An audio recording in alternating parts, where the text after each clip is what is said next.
Bismillahirrahmanirrahim. Assalamu alaikum. This is our lecture number 1. Students, we have started unit number 2, real and complex numbers. Today we are going to learn the following concepts: radical, radicand, radical form and exponential form. Radical और रेडिकंड के concept को समझने के लिए कुछ examples को देखते हैं। सबसे पहले आपके पास ये जो सिंबल है, ये सिंबल रेडिकल साइन को रिप्रेजेंट करता है। इस रेडिकल साइन के अंदर जो भी वैल्यू अपीयर होती है उसको रेडिकंड कहते हैं। यहाँ रेडिकल के लेफ़्ट साइड पे टॉप पे ये जो आपको n नज़र आ रहा है, ये n इंडेक्स को रिप्रेजेंट करेगा। अब इस n के लिए कंडीशन है कि ये पॉजिटिव इंटीजर होना चाहिए और ग्रेटर देन 1 वैल्यू होनी चाहिए, ठीक है।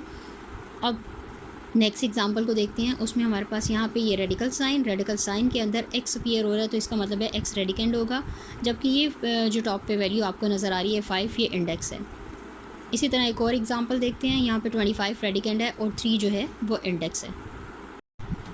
The next thing is radical form and the exponential form. We have to find out the difference between exponential form and radical form, and we have to know that how we are going to convert the radical form into exponential form and exponential form into radical form.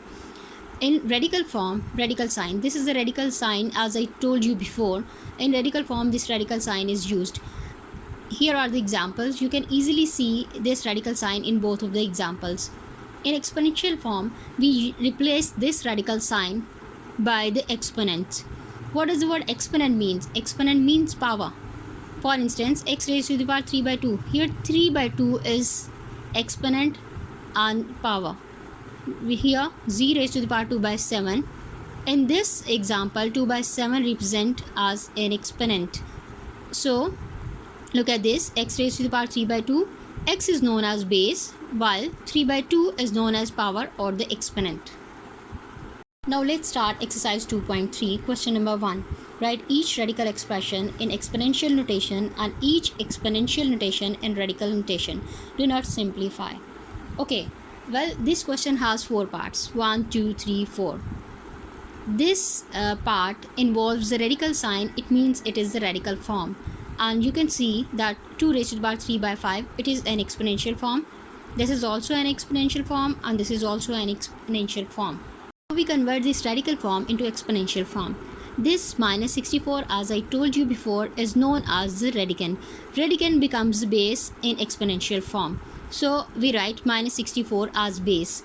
And here is this 3 index. The index become the exponents, and we write this 3 as 1 by 3. Well, in part 2, 2 raised to the power 3 by 5. 2 is the base here. Base becomes the radicand. And the 5 which is appearing in the denominator becomes index. We are left with this 3. This 3 is the power of this 2. Move to the next question. Minus 7 raised to the power 1 by 3. Here 1 by 3 is the power of 7. So we write this minus sign as it is. Now we convert this exponential form into radical. 7 is the base. Base becomes the radicand, and this 3 becomes the index. Then part 4, y raised to the power minus 2 by 3. Here y is the radicand. Y is the radicand because y is the base in exponential form, and 3 is appearing in the denominator, so it is index, and we are left with minus 2. This minus 2 is the power of y. Well, question number 2, tell whether the following statements are true or false. Question number 1, part number 1, 5 raised to the power 1 by 5 equals to square root of 5. If you see the left hand side, it is in exponential form, and if you see the right hand side, it is in radical form. So in order to find out whether this statement is true or false, we convert this radical form into exponential form. We write this value as it is. Now 5 square root of 5, this square root sign symbol is equals to 1 by 2. So when we convert this 5 into exponential form, square root of 5 in exponential form, we write 5 raised to the power 1 by 2. It is clear that 5 raised to the power 1 by 5 is not equals to 5 1 by 2, so it is false. Next, 2 raised to the power 2 by 3 is equals to this value. In this part, we are going to convert this exponential form into radical form. Here 2 is the base, so 2 becomes the radicand, and this 3 which is appearing in the denominator becomes index. So we are left with this 2. It is the power of this 2. So 2 power 2 means 4. It means that left hand side and right hand side both are equal, so this one is the true. Next one is square root of 49 is equals to square root of 7. So we convert this 49 into its prime factors, 7 into 7, 7 power square. This square cancel out with this radical sign, so we are left with 7. It means that 7 is not equal to square root of 7. This is false. Next one is next part. Here we are going to convert this radical form into exponential form. X raised to the power 27 multiplied by 1 by 3. So 3 9 times are 27. Here we are left with x raised to the power 9, which is not equal to x raised to the power 3. So this one is also false. इस exercise का last question है question number 3. Simplify the following radical expression. Simplification का मतलब ये है कि हम उसको इस फॉर्म में ले आएँ कि वो फर्दर जो है आगे सॉल्व ना हो पाए. अब यहाँ पे जो फर्स्ट पार्ट दिया हुआ है उसमें आपके पास ये क्यूबिक रूट नज़र आ रहा है -125 का. अब इस पार्ट को सॉल्व करने से पहले हम रेडिकल की एक प्रॉपर्टी को डिस्कस करते हैं. हमारे पास रेडिकल की प्रॉपर्टी गिवन है. अगर हमारे पास रेडिकेंड जो है उसकी पावर और इंडेक्स दोनों इक्वल आएँ तो ये दोनों कैंसिल आउट हो जाएंगे और हमारे पास आंसर में वही रेडिकेंड बचेगा. फॉर इंस्टेंस यहाँ पे लिखा हुआ है 5 रेज़ टू द पावर 3 और यहाँ पे इंडेक्स भी 3 गिवन है. ये 3 और ये क्यूबिक रूट कैंसिल हो जाएगा और हमारे पास आंसर 5 आ जाएगा. इसका रीज़न ये है कि अगर मैं इसको एक्सपोनेंशियल फॉर्म में कन्वर्ट करती हूँ तो 5 रेज़ टू द पावर 3 ये इंडेक्स जो है यहाँ पे जब एक्सपोनेंट की फॉर्म में आएगा तो ये 1/3 होगा. 3 और 3 कैंसिल आउट हो जाएंगे और हमारे पास 5 आ जाएगा. अब इस क्वेश्चन को स्टार्ट करते हैं. इस क्वेश्चन का मतलब ये है कि मुझे इस इंडेक्स को कैंसिल करने के लिए कोई ऐसा नंबर चाहिए जिसको 3 टाइम्स में मल्टीप्लाई करूँ तो मेरे पास आंसर 125 -125 आना चाहिए. 125 के प्राइम फैक्टर्स बनाते हैं. 525 टाइम्स 125, 5 टाइम्स 25 और 5 1 टाइम्स 25. इसका मतलब ये है कि इसके साथ नेगेटिव साइन भी है. इसका मतलब ये है कि मैं -5 को 3 टाइम्स मल्टीप्लाई करूँ तो मेरे पास आंसर -125 आएगा. सो यहाँ पे मैं -5 की पावर 3 लिख देती हूँ. अब इसी प्रॉपर्टी की बेस पे यानी ये क्यूब और ये आपके पास ये इस रेडिकन की पावर और ये इंडेक्स जो है दोनों सेम है तो ये दोनों ये कैंसिल आउट हो जाएगा. हमारे पास सिर्फ आंसर में वही रेडिकन यानी -5 जो है वो बचेगा. नेक्स्ट क्वेश्चन है हमारे पास ये 32 है और यहाँ पे हमारे पास इंडेक्स जो गिवन है वो 4 है. इसका मतलब ये है कि मुझे कोई ऐसा नंबर चाहिए जिसकी पावर 4 आए या वो जो है डिविजिबल बाय 4 हो ताकि मैं इस जो है इस 4th रूट को उससे कैंसिल आउट कर लूँ. अब 32 है. 32 के हम प्राइम फैक्टर्स देखते हैं.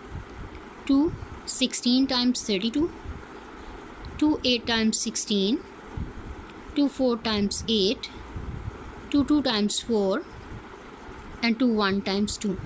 यहाँ पे 1 2 3 4 5 फैक्टर्स बन रहे हैं. मैंने 32 को रिप्लेस कर दिया इसके फैक्टर्स से. अब यहाँ पे मेरे पास 4th रूट गिवन है. 4th रूट का मतलब ये है कि यहाँ पे अगर तो इसकी पावर मेरे पास 2 की पावर 4 हो, 8 हो, कोई भी ऐसा नंबर हो डिविजिबल बाय 4 हो तो मैं उसको कैंसिल आउट कर सकती हूँ. 5 जो है वो 4 पे डिविजिबल नहीं है. इसके लिए हम क्या टेक्निक यूज़ करते हैं? हम ये टेक्निक यूज़ करते हैं कि ये जो 4 है इस 4 के ग्रुप को हम सेपरेट कर लेते हैं और हम पावर लिख लेते हैं 2 रेज़ टू द पावर 4. ये जो सिंपल हमारे पास सिंगल 4 रह गया इसको हम एज इट इज़ लिख लेते हैं. अब इस 4th रूट को ये 4th रूट जो है इसकी भी इसके साथ भी है और इसके साथ भी है. हम इन दोनों को सेपरेट कर लेते हैं.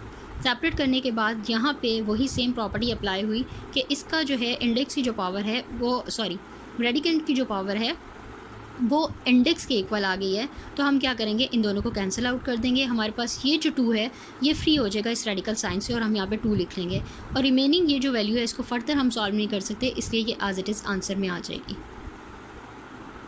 नेक्स्ट पार्ट है हमारे पास 3/32 और इसके साथ जो है यहाँ पे 5 गिवन है यानी 5th रूट है इसका. अब ये जो आपके पास ये रूट है ये बेसिकली दोनों वैल्यूज़ के साथ गिवन है. सो हम इसको सेपरेट करके लिख लेते हैं. यहाँ पे 3 ऑलरेडी एक प्राइम नंबर है उसको फर्दर तो उसकी फैक्टराइजेशन की नहीं जा सकती इसलिए हम इस वैल्यू को एज इट इज़ कॉपी करते जाएंगे. 32 जो है 32 के फैक्टर्स हमने लास्ट क्वेश्चन में बनाए हैं तो हमारे पास 2 रेज़ टू द पावर 5 आया था.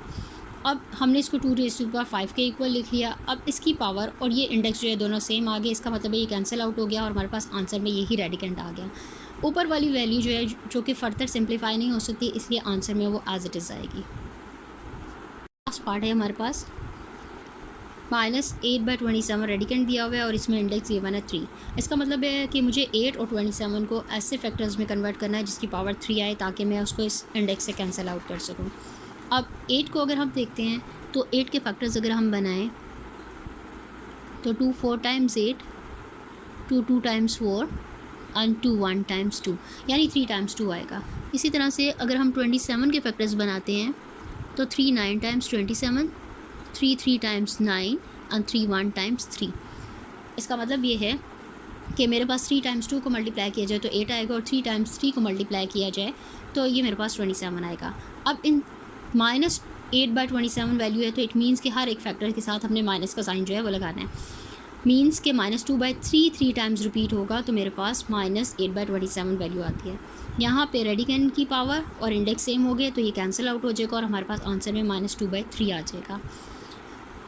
आज की ये एक्सरसाइज हमारी कंप्लीट हो गई। इंशाल्लाह हम नेक्स्ट एक्सरसाइज के साथ जो है लेक्चर नंबर 2 कल करेंगे।